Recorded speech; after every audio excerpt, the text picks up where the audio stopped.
sabi ko nga, gusto ko ng new experiences at maraming solo dates this year. Ayan, I'm doing this solo alphabet date series inspired by Miss Jella. Here's my first solo date. So for my first solo date, pinili ko siyang tawaging Alley of Nostalgia. Wala lang, pinilit ko lang para maging letter A siya.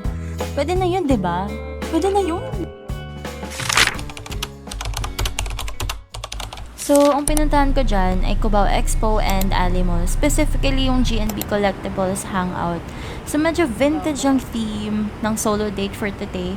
May pupuntahan pa sana akong isa pang art gallery somewhere sa Cubao. Kaso, parang sarado na ata yun. So, ayan, nag-bus lang ako papuntang Ayala. Then, MRT to Cubao Station. Tapos, pagbaba mo, Gateway Mall na agad yun. So, lumabas lang ako doon. And then, lakad na papuntang Cubao Expo. Sobrang sakit na ng paa ko dyan. Kasi, ewan ko, like 30 minutes ko palang atang suot yan. Ang sakit na talaga ng paa ko. Went here Monday. And of course, sarado ang best of luck. Kasi hindi ako nag-research eh. So, gutom na ako that time. And nung time na yan, sarado pa mostly ng mga stores. So, I believe mga hapon talaga sila nag-open. Mga 4, 5, ganun.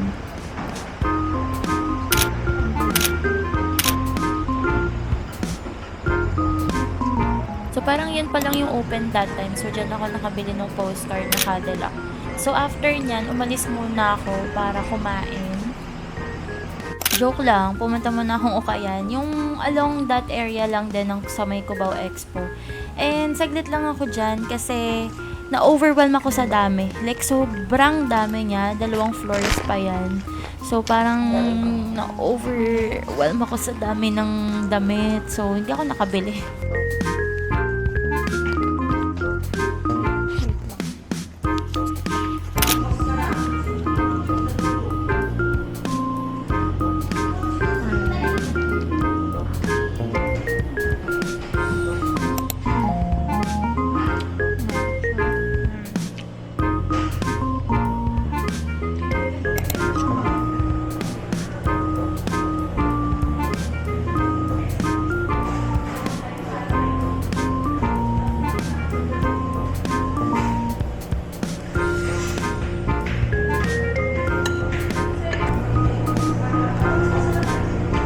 After kumain, ayan, naglibot-libot na ako dyan. And yung buong alley na yan, puro vintage stores siya. Like, may mga damit, may mga gamit, mga display, and everything. So, may enjoy nyo talaga siya.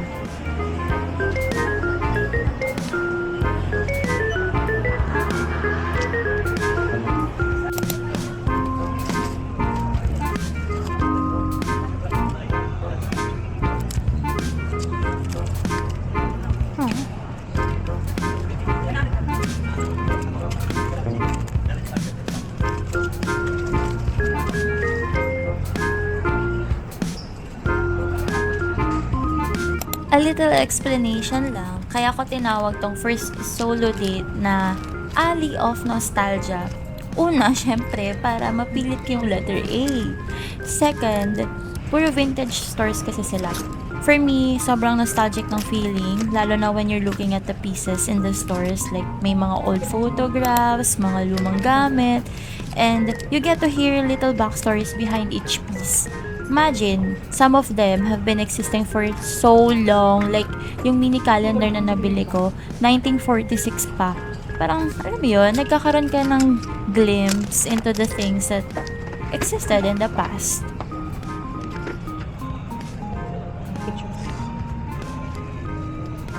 Friendly yung may-ari ng store na yan. Mag-asawa sila. Ang cute nga lang kasi tawagan din nila mahal. Ang tawag ni Sir George sa asawa niya ay girlfriend. May backstory din yun.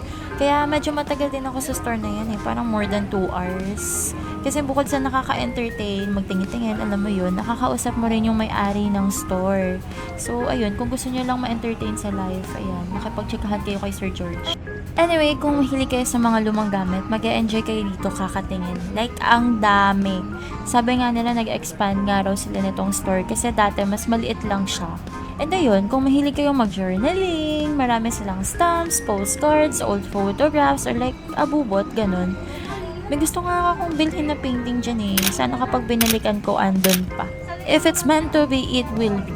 Eme. After Ali Mall, bumalik ako ng Cubao Expo kasi nga sarado pa siya kanina. So ayan, open na siya.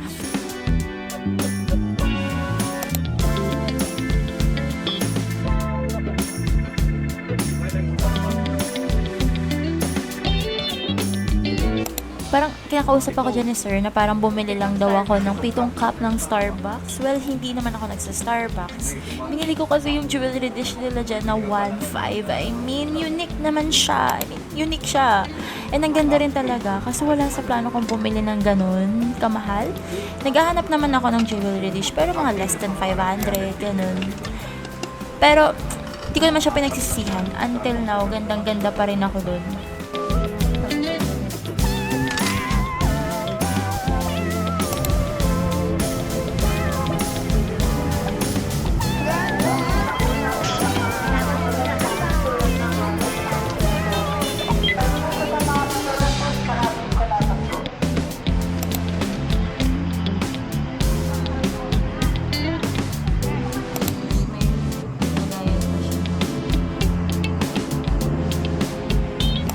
May holder siya rin yan ng lipstick.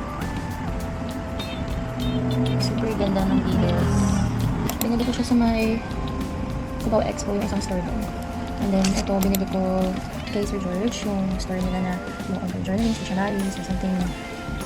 Store siya na puro mga vintage lumag naman. And ito lang, binili ko dito. So pretty, diba? And medyo mabigat siya. Medyo mabigat siya.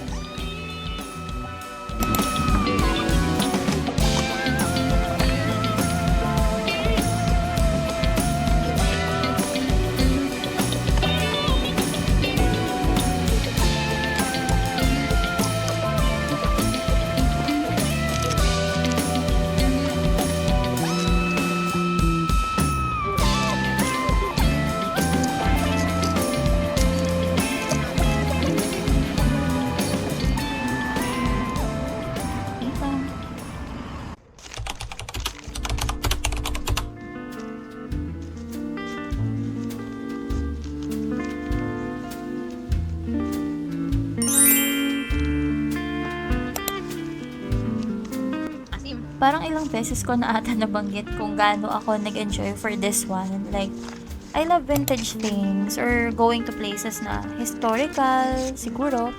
Well, hindi naman nabago sa akin yung solo date. Feeling ko nga mas sanay pa ako mag-solo date before eh.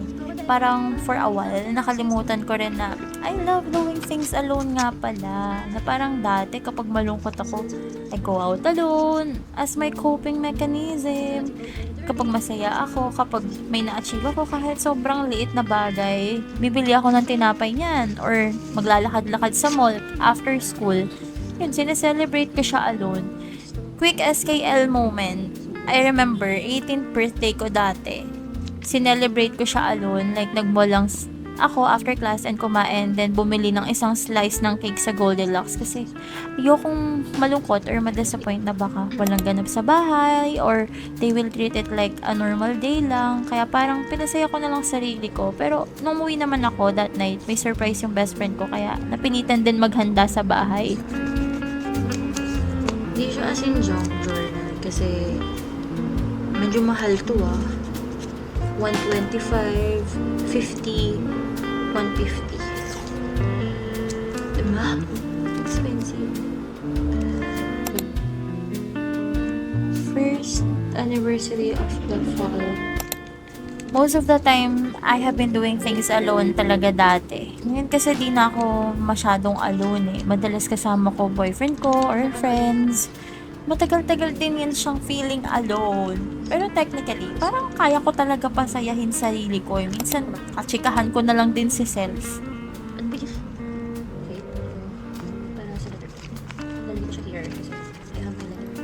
And isa rin sa gustong-gusto kong ginagawa ay mag-journal. Diary pa nga dati, itong journal na to, normal notebook lang yan. Bet na bet ko rin kasi talaga dati yung bumibili ng mga cute notebooks. Cute lang kasi ng cover na yan, kulay pink siya, tapos may dandelion na embossed. Tagal na yan sa akin. Junior high pa ata ako nung binili ko yan, pero nagamit ko siya mga college na ata ako. Kung saan saang notebook ko, ata na isusulat yung mga rant ko sa buhay dati. You know, as a little kid, diary ko talaga ang sumbungan ko. Like, lahat ng hinanakit ko sa buhay, sinusulat ko yan. Nag-away lang kami ng ate ko, sinusumbong ko na agad yan sa diary ko. Like, alam mo yun, masaya man ako or problemado sa life, lahat yan, sinusulat ko. Sayang lang, nawala ko yung ibang mga diary ko nung bata ako. Ang saya siguro nung basahin ngayon na adult na ako. Baka grabe ang love ko Ito doon. na ako, mama.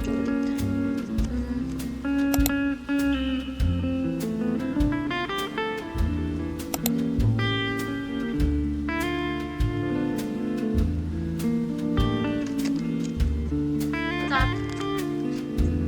Ito, perfect.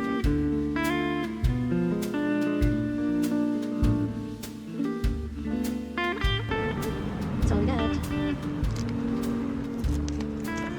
That's all we got, boy. This is. Siya, it's super junk joy. Like, it's a mix of junk and see.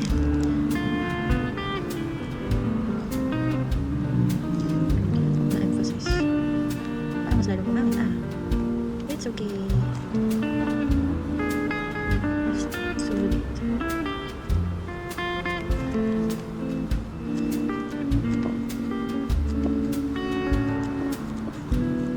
Ang makapag-print.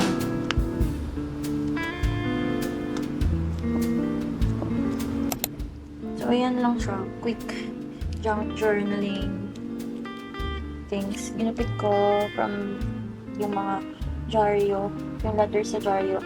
Hindi ko binackground yung diaryo kasi I don't like yung mga nakalagay doon. So, ayan lang. Ito yung 1946 na calendar.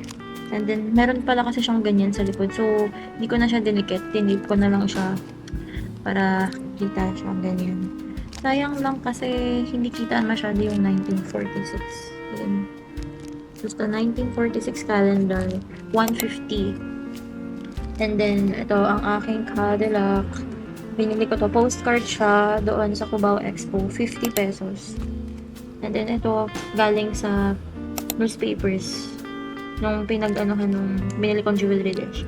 Tapos, ito naman, Ali Mall kay Sir George. Then, 125 pesos. Binili ko siya kasi yung print niya, ayan. Mayroon siyang nakalagay na hindi ata nagpo-focus. First anniversary fall of Bataan and Corregidor. So, may stamp siyang ganyan. Tapos, may ganito. So, binili ko siya kasi gusto ko rin yun eh. Yung General Luna ba yun? At saka yung sa Goryeo na palabas. Ba't ko yun? So, ayan lang. Yan ang ating journal. Junk journal for today. And meron pa pala. Ito. Yung letter. Dito ko sinulat yung experience ko and yung whatever na na-feel ko that day. At sinulat ko dyan. Dyan ko siya nilagay. Initially, dapat lalagay ko dito mismo. Kaya lang, masisira ko kasi to. Eh, sayang naman. So, di ko na lang siya nilagay dyan. Dito ko na lang siya nilagay. Gumawa na lang ako ng sarili kong envelope. So, yun lang. Ayan lang siya, guys. So, ayun, ang dami ko naman sinabi. Basta, ibabalik na natin ang solo dates kay self. Ayun talaga ang background ng series na to eh. Yun lang siya. So, ayun lang. Sana nag-enjoy kayo sa ating first solo date series. See you on my next one!